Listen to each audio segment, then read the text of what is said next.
is it emotionally to get Nick back out on the practice field? Yeah, with any guy that's working through injuries and rehabbing, you're always excited when they're back in pads and that type of thing. Nick's been here every day, so he's not far from what we're doing and far from what we're thinking about. And he's in every meeting. He's here very early, so this is just the next natural progression for him and for Naheem and Mike. When you watch Jaden Daniels, Kevin, I'm sure there's a long list of this, but what's most impressive about it? Yeah, it is a long list. The completion percentage is impressive. The ability to make plays within the scheme, outside of the scheme, making throws down the field. Tough kid, smart. I mean, just very impressive. For a rookie, it looks like he's pretty comfortable in the pocket, out of the pocket. I guess how rare is that for a kid that young? Yeah, pretty rare. I mean, and this is a guy that everybody watched him on Saturday, so kind of knew his style, knows how he plays. But it certainly translates, and he's doing a great job. What will it mean to you if you guys can get David back on the field in Washington playing in this game? Yeah, it's another one, Mary Kay. We got to see how this week goes, see how he looks throughout this week. But Dave obviously gives our offense a boost with his ability, both in the run game and the pass game. But really got to see how he does these next few days. Kevin, it's pretty obvious that execution is the offensive problem, all those self-inflicted wounds. Do you see any positive in making a change in play call? Yeah, for us right now, Tony, really our focus is just playing better. Certainly that doesn't mean players play better. That means all of us have to do a better job. So I have to do a better job. Our offense coaches have to do a better job. Our offensive players have to do a better job. But that's all of us together. So that's really where our focus is. So has it been discussed at all? That's not something we're talking about. Kevin, this is week 5 of the Jack and Jed watch. Just where are they as far as their health goes? They're both working very hard, getting closer. I know they're 2 tackles, but 2 different injuries. They're working at they're doing their damnedest to get back. So we'll see what they look like today, tomorrow, Friday. But that's just how you have to treat any injury, and these guys in particular, they're working hard to get back. Kevin, with Naheem, whenever he's able to get back, but we know what he brings in the return game. But offensively, what kind of dimension does he add to that backfield? Yeah, I think you see Naheem and the plays that he's made in his career, certainly not just on special teams, on offense as well. So he's a talented ball carrier, whether you hand it to him or throw it to him. So excited to get him back out there at practice as well. Kevin, Kingsbury, Cliff, his offense, how is it similar with what he did with Kyler, now with Jaden, and how has he altered and tweaked things to utilize Jaden better? Yeah, he's evolved. There's some things that look very similar, some things that they're doing, whether it's schematic, whether it's concept or personnel or timing of how they do things is a little bit different, but it's early. So it's 4 games into it for them as well. Just, I'm sure they're going to pivot to different things as they get going, but they're playing at a very high level. Daniel's high completion percentage, I think he's got more scoring drives than he does incompletions to this point. How much pressure is that going to put on your secondary? Just when you watch him on film, what has made him such an efficient passer? Well, he's taking what's there, but he's making tough throws as well. So at that number, at that clip, he's making good decisions. He's making quick decisions. He's getting the ball out on time and accurately to his guys. And it's a challenging scheme. They really they try to put you in conflict as much as they can. So he's just doing a nice job within their scheme. And like I mentioned, he also has the ability to make plays off schedule as well. Kevin, Watson has had under 200 yards passing in 4 straight games, first time in his career. Is it understandable given you lead the league in drop passes, or is it a concern? Yeah, we don't get too wrapped up, Tony, in statistics.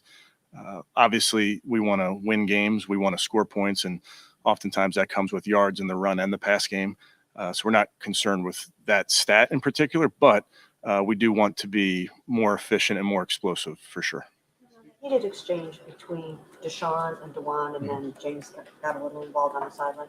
What are your thoughts there on players kind of holding each other accountable and having a situation like that? That's football, Mary Kay. I think it probably happens every game. It just doesn't get caught on the camera maybe every game. Every game I've been a part of, it's the heat of the moment.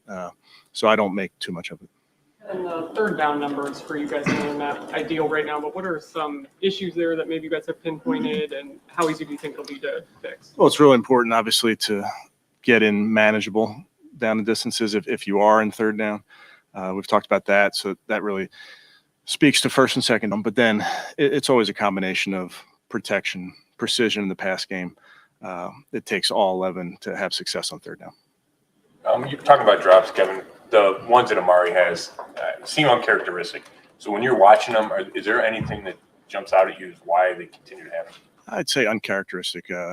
Amari's made big plays for us this season. Last season, he's been an important part to what we do. So it's he'll continue to work. He's dealing with the early season struggle. Yeah, he wants to contribute to winning football. Being a big part of what we do offensively. So obviously you're disappointed when a result doesn't go your way, but he's committed to getting better. How about Ced Tillman? Do you see Ced getting more involved? I mean, he did not have a target in that game, and James did. Yeah. What's kind of going on with Ced? Yeah, I would not. Again, it's early in the season, and in these games, game to game, I wouldn't over value or look into targets at this point. There's so many things we can do better, and we think highly of Ced as a player, so he's somebody that will help us. With Naheem and Nick, they've been doing so much of this rehab together. As their coach, how have you seen them kind of push each other to get to this point and this natural progression? Yeah, they've been together quite a bit. They're pushing each other in the training room, in the meeting room. I think both guys are really, really excited to be practicing again, because that's hard when you're a player and you don't have a helmet on and you're off to the side and you can't participate in a walkthrough just yet. So I think that's a big part of this, these guys being able to participate even in a walkthrough and then out of practice as well.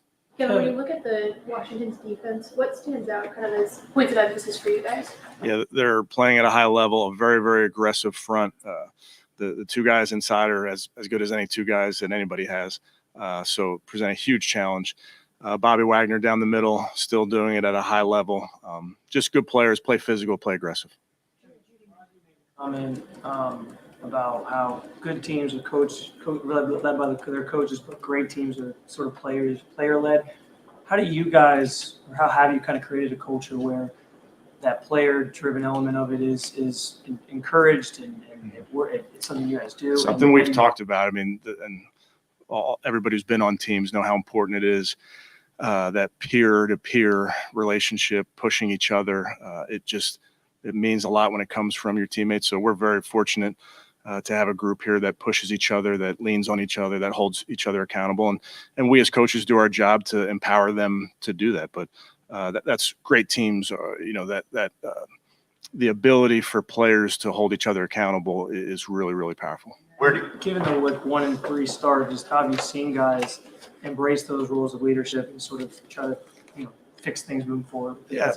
Again, attitude is so important in this, and focusing on really the small things, doing your job on throughout the week so you can do your job on Sunday. Really, that's where the guys have done a great job. Where do you as a coach step in on that when players might not be leading in the right way? Well, I'd say as coaches, we are constantly,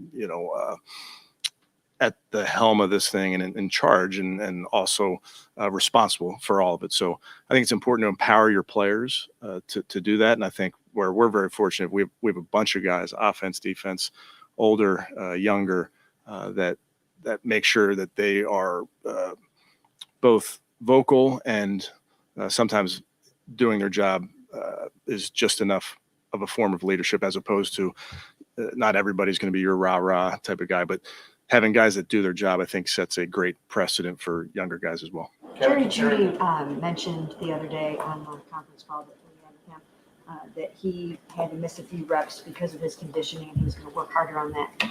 Can you attribute that perhaps to the fact that he missed most of the offseason and a lot of the preseason with his knee injury? That's a good question, Mary Kay. I think he's in plenty good football shape. Of course, there's going to be plays when you're, I think back to the play that came back, the 82-yarder, the guy's retired and needed a blow. So you're going to need a break here and there, but he's always going to continue to put himself in position to be able to stay on the field. Kevin, Terry McLaurin, it seems like maybe one of the more underrated, underappreciated. Not by me.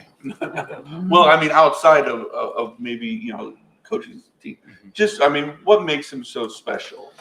He has always done it at a high level, and you watch him and how he moves and how he comes out of cuts, and he's always, from my perspective, it looks like he's always where he's supposed to be when he's supposed to be there. So that's very friendly to the quarterback.